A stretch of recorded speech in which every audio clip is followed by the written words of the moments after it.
Hi எல்லோருக்கும் வணக்கம். தெலுங்கிந்தல ரெண்டு விஷயம் ஃபேமஸுங்க. ஒன்று சாய்ந்தகபுரம், இன்னொன்று வருஷம் கொண்டாடப்படுகின்ற சித்ரா பௌர்ணமி திருவிழா.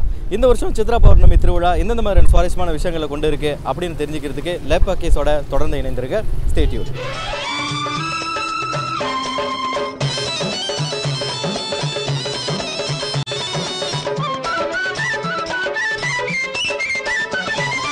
நம்ம சமயத்தில் எந்த ஒரு நல்ல காரியம் ஆரம்பிக்கிறதுக்கு முன்னாடி குளிச்சுட்டு சுத்தபத்தமாக ஆரம்பிக்கிறது வழக்கம். அந்த அடிப்படையில் தான் திருவிழா காலங்களில் அருகில் இருக்கின்ற ஆற்றங்கரையில் குளிச்சுட்டு பக்தர்கள் அவங்களோட நேர்த்திக்கடனை செலுத்துவதற்கு தயாராக ஆகுவாங்க.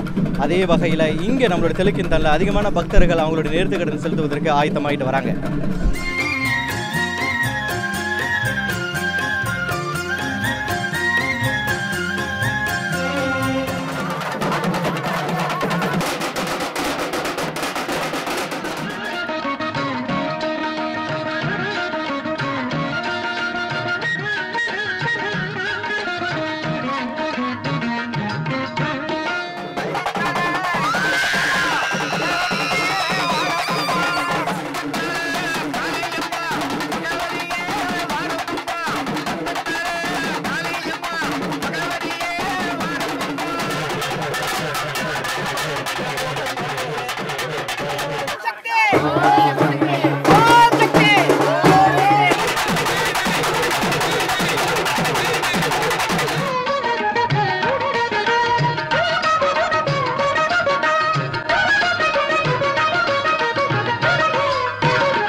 சித்திரை மாதத்தில் சித்திரை நட்சத்திரத்தில் இந்த சித்ரா பௌர்ணமி திருவிழா கொண்டாடப்படுகிறது. அதோடு மட்டும் இல்லைங்க, இதுக்கு ஒரு புராண கதையும் சொல்கிறாங்க.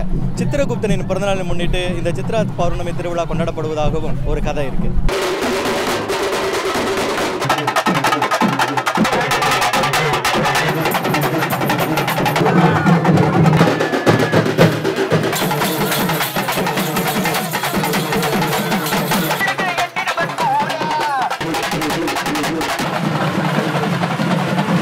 தொடர்ச்சியாக 4 நாட்கள் விடுமுறை இருக்கிறதுனால இந்த ஆண்டு தெலுங்கிந்தா சித்ரா பௌர்ணமி திருவிழா மிகவும் விமர்சையாக இருக்குது அப்படின்னு தான் சொன்னோம். அதிகமான பக்தர்கள் வந்திருக்காங்க.